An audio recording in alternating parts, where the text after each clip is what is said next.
Yo, what is up, YouTube? It's your boy Marquez with the Go, back at it with another reaction. Today we're checking out a kind of old video. Do all gay men think the same? It's a Jubilee video, which I love their videos. I've watched so many of their videos, man. They really put together some great discussions and things like that. So I'm excited to check this out. This came out literally over a year ago. I never saw it, but I figured it'd be something interesting to really check out, especially since I'm not gay. So I feel like it's necessary to really educate myself on how other people, think and, act and things like that. So I'm excited to get right into this, man. And with that being said, I really support the LGBTQ community, man. I don't understand how some people are still homophobic. Like, it's kind of weird. Like, bro, people need to chill. But either way, let's get right into this, man. There's such a wide variety of what being gay can mean. So, like, if in the locker room you tap your buddy's ass, like, yeah, so gay. What? No, wait a second. Okay, look. That, I don't care what anyone says, bro. That's not gay, bro. If you're with the homies, especially in the locker room, bro, all bets are off, bro. Like, if you're homies, though. If it's just some random kid that you don't really know, you see him in gym every now and then, you don't talk to him, then it could be a little sus. But, like, if it's the homie, someone you've known for a couple years, y'all cool, y'all hang out, like, it is what it is. Or if you play a sport. If you play a sport, then that's different because that's kind of like a congratulating type gesture, things like that. But I don't know. Then again, who am I to really judge what's gay and what isn't? So, but I'm excited to see what this is about, man.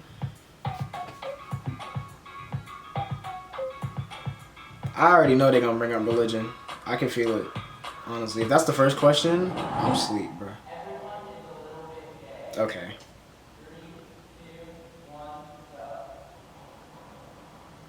I believe not everyone's straight, 100%, but I don't know about everyone's a little gay. This one's a tough one. I don't know. Because, like, I definitely have, like, straight friends who wouldn't do anything with me, even though I find them very attractive, and I joke around with them. I'm like, dude, I'd hit.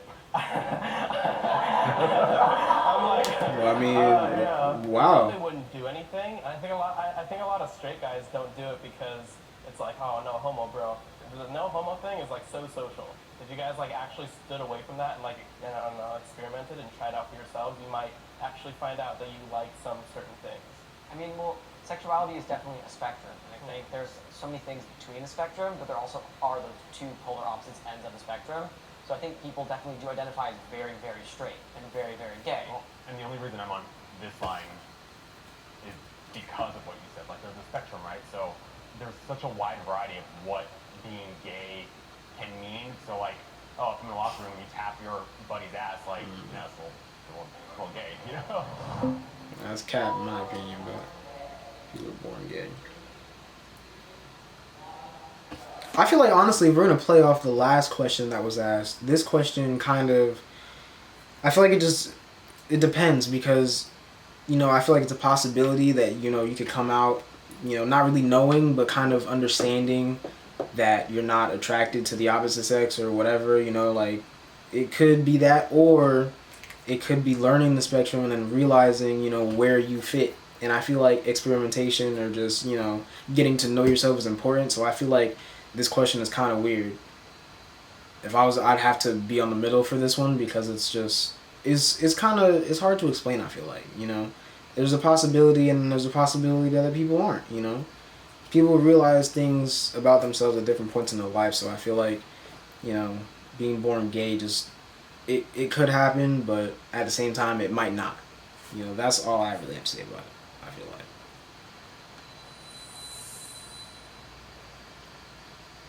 Hi guys.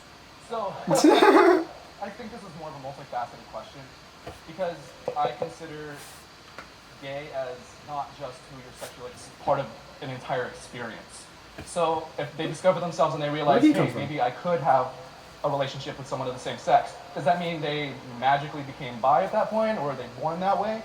Definitely, I agree. I don't think that people are born gay. However, I do think people are born with like certain tendencies that can line up with being gay, if that makes sense. So like being a I feel little more that. I feel sensitive, or being like not having an interest in sports, but having more interest in art. It's kind of like a bucket, and you just happen to have all these little tiny things in your bucket when you're born, but that doesn't make you gay, kind of thing. So then, in that regard, then would you say that being gay is a choice? Because that's Absolutely not a choice, because you can ask any straight person, be gay for a day. It's not a choice. And I think you guys were kind of touching upon more than just the sexuality aspects, some of the cultural aspects, the mannerisms of being gay. I think those are culturally learned things. Low key though, there's one thing I love about gay dudes, bro. I'm not gonna say most. A lot of gay dudes really be driven, bro. Like this jacket right here, bro. This jacket is hard with the black tee. You know, keeping it simple. I like that, bro. Things, and also things that you're comfortable with and how you express yourself. But I think from like a sexuality standpoint, I mean, sexuality develops as you're going through puberty, and like you're not like coming out of the womb like, hey, let's like have sex. You know, like you're a child, you're developing it, and it's kind of growing as you grow. And so you don't choose. You just have to be who you are. Okay, this is interesting. At the end of the day, it's about personal preference, you know? That's just like, me as a straight dude saying I prefer, taller girls or, athletic girls. Like it's the same thing. It's about preference, really. I feel like this isn't, I'm not saying it's an invalid question, but it's kind of weird. Because, it just depends on the person. I mean, so far it looks like this group, there's a bunch of dudes who are saying yeah, and then one guy who's saying not really, but if it was a larger group, say maybe 60 instead of 6 people, I feel like it would be more half and half, or it would be a wider spectrum, but Personally, I'm a really feminine, flamboyant person, so just having that same energy with another person just doesn't seem really attractive to me. That's I the want LA to find drip right someone there. who's like different, unique, I know he's someone from I LA. can learn from. Or San Francisco? Just like having someone I can who's see that. almost identical or similar to me, I feel like I wouldn't grow enough. I'm on this line because I want someone who is my equal. Like, I identify as a masculine man, therefore, I think the reason I strongly agree is just because I want that equality in my relationship as a masculine man. I think yes, there's a lot of innate attraction of what you like, what you're born with, but like also there's so much. I think there's a lot of social pressure that you don't even realize it's happening subconsciously of what like you're trained to like. Because I do like masculine men as well. And then I was like kind of taking a step back, like, wait, why is that? Why do I like that? Like, am I being kind of force-fed that? When I was growing up, gay men were defined as feminine. And I was had a lot of feminine characteristics as a young boy. And I was singled out because of that and bullied some because of that. But I sort of was always drawn to people who were masculine. And I don't know if it was because if there were people who were feminine that reminded me of parts of myself I didn't like. I think there's probably an aspect of that. But you're sort of attracted to what you're attracted to. I think there's not a lot of... See, there you go. That makes sense. You're attracted to what you're attracted to. No, I don't... I'm underage, so I don't have any experience with that stuff. But I feel like, to a certain extent, yes. In other ways, no. That's it. Flat out. All social media is whack in certain ways, and it's good in other ways,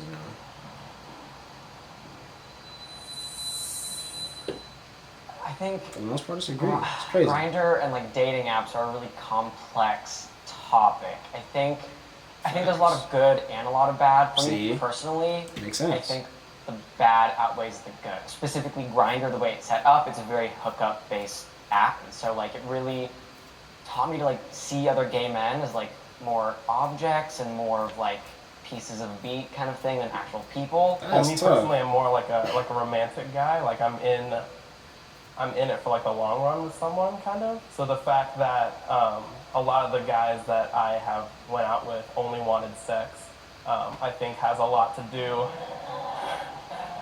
Has a lot to do with like dating apps like Grindr, where it's just like sex based. I think it fuels that like sex fire that a lot of gay men seem to have. I think there need to be more arenas in which gay men can meet each other.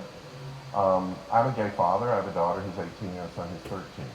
When I was growing up, the idea of a gay man growing up and getting married and being monogamous and being happy and having children was from Mars. And when my husband and I were starting to have our kids, we went with a group of people called the Pop-Up Club, and it was gay men who wanted to become fathers. And it wasn't until that time that I finally found my tribe. It was like, oh my God, these are people like me.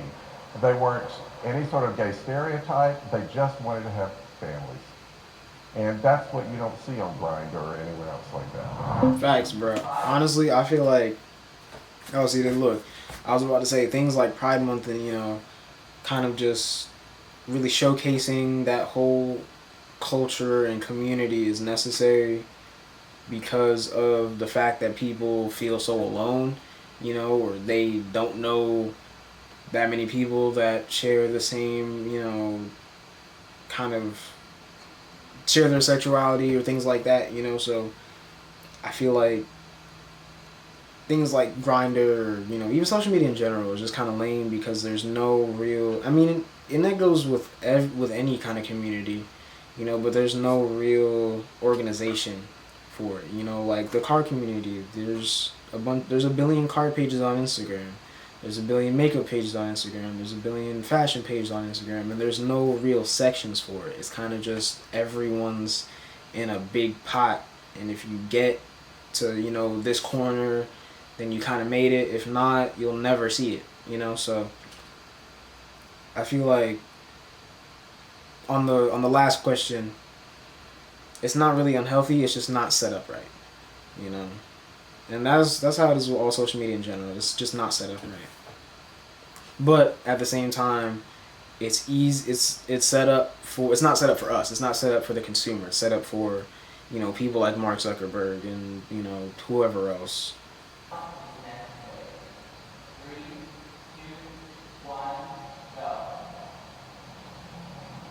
Hold up, bro. Disagree? What do you mean, brother? I am on somewhat disagree because I believe Pride Month was necessary because we were in a time where gays weren't allowed to be who they are and basically everything we are now, and that's great. I just think like the Pride Month was good when we needed it, and it's good to keep up with necessary because we were in a time where gays weren't allowed to be who they are and basically everything we are now, and that's great. I just think like the Pride Month was good when we needed it, and it's good to keep up with traditions, but I think it just goes a little too far sometimes for me personally. Coming out too, I think for everybody, it's a process. From the time you begin to realize you're gay until you hopefully can fully accept it one day. There were years where it was like I would never go near that pride. I would like go 6 blocks out of the way not to be associated with it because it was so scary to me. And it was a gradual process. And the first time I did do it, it was the most empowering moment just to be part of thousands of people. I had the same feeling too. Yeah. I think pride is so important. I think pride is so important. And like, because I mean, we have a lot more rights than we did 50, 60 years ago, but like we're still not equal citizens in a lot of places, and we're still not equal in a lot of people's eyes. And like, pride is every goddamn day, just like being yourself authentically without any questions and just like fighting for what you believe in. It's still so important though every day just to really be proud of who you are and really express that and try and, you know, change the world with what you can do. Factual, bro. All I heard was facts, bro. That was a really cool video, man. You know, I feel like the questions were very valid for the most part, and you know, everyone's a different person, so you know, it was cool to hear different people and their perspectives on certain things and their views on certain things, you know. And it gave me a lot of insight, you know, so I can take this information and, you know, go about my life a different way, or, you know, a better way because of this. And you know, I'm glad I checked this out. Let me know what you thought of the video down in the comments. I'll leave a link to the original video down below. But that's it. Thank you so much for watching, and I'll catch you in the next one.